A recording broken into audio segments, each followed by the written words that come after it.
Labą dieną. Mėgstu Panemunės Šilų. Klausausi gamtos ir kažkaip anksčiau buvau įrašęs vieną video, būdamas Santakoj, bet kažkaip neišleidau. Tai dabar galvoju, gal bus šiek tiek aiškiau, gal paprasčiau, gryniau pakalbėti apie mūsų dualumą ir kaip mes užmirštam savo abipusės pasirūpinti jomis.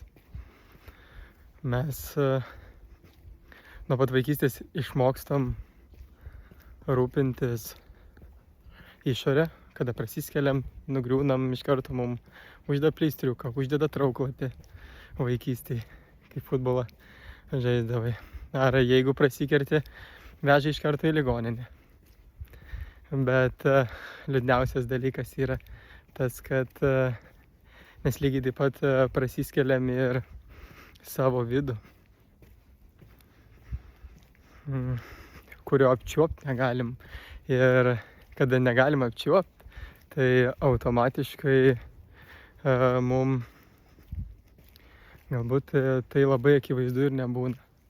Ir mes tada po truputėlį gydom tik išorinius randus. Gydom, bet viduje tos žaizdos būna dažnai atviros. Tai būna surandėjimų, būna visko. Nes mes turbūt panašiai žalojamės tiek išorę, tiek vidų. Tai nes gyvenimas vis tiek apie balansą. Ir reikia tiesiog kuo anksčiau suprasti, kad yra ne tik kūnas, bet ir, nežinau, gal siela, gal kažkokias tai energijų tėkmės. Nesvarbu, kaip kas tiki, bet mūsų kūnas parodo dažnai visą tą tekėjimą. Ir kai mes ignoruojam, nes ne visi žmonės labai mėgsta netgi tik tai fizinius dalykus tvarkytis. Visi turi labai daug baimių kažkodėl. Net ir nueiti pas tos pačius gydytojus. Nelabai mėgsta. Ten reikia skambinti, reikia eilės, reikia ten nesuprasi, ką ten vaistų prirašys visko. Ir net nesitvarko tiesiog pačio fizinio kūno. Tai, o žinot, kaip sakoma, sveikame kūne, sveika siela. Bet čia yra tik tai viena pusė. O yra ir mūsų tas vidus. Aišku, mes šiek tiek besitvarkydami išorę gydom ir vidų. Tai ar būtų fizinis aktyvumas, ar būtų joga. Žinot, kai kažko įsigastam, nes būna įsitempiam iš karto. Čia yra kūno reakcija ir automatiškai energija, kraujotaka sunkiau vaikšto kūnu. Ir po truputėlį tos emocijos visos tiesiog kaupiasi.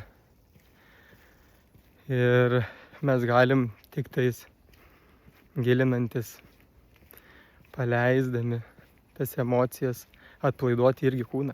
Nes dažnai žmonės net nesuvokia, kad kūnas yra visiškai vidaus atspindys.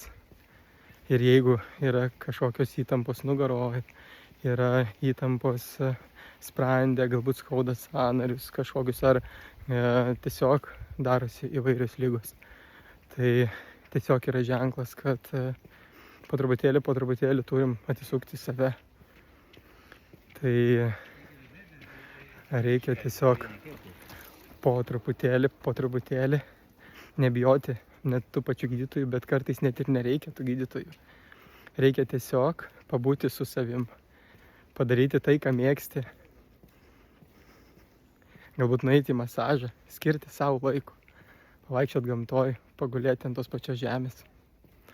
Ir ta įtampa, visas tas perteklius, kuris susikaupia energetiniu pavidalu, jisai po truputį išeina. Nes jisai vienaip ar kitaip turi išeiti ir dažnai organizmas tiesiog signalizuoja, kad daryk kažką, reikia, man poilsio reikia ir mes ignoruojam ir nieko nedarom.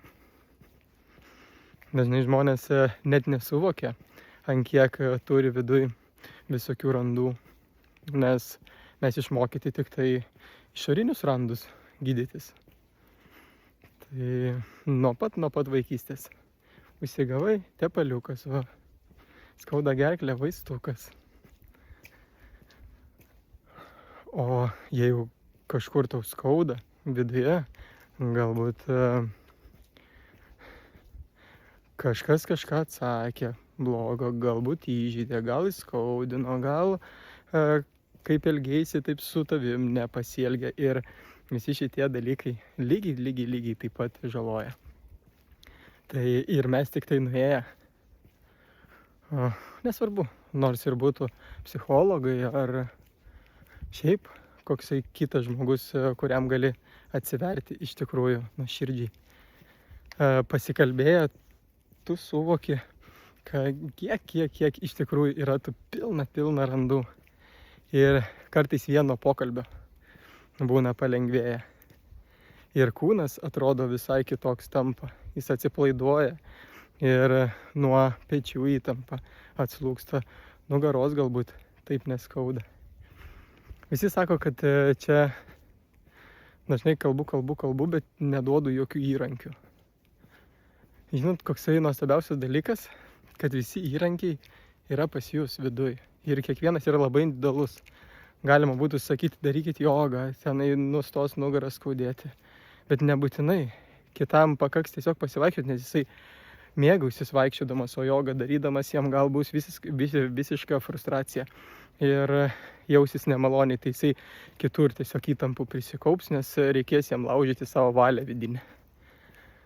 Reikia tiesiog mėgautis.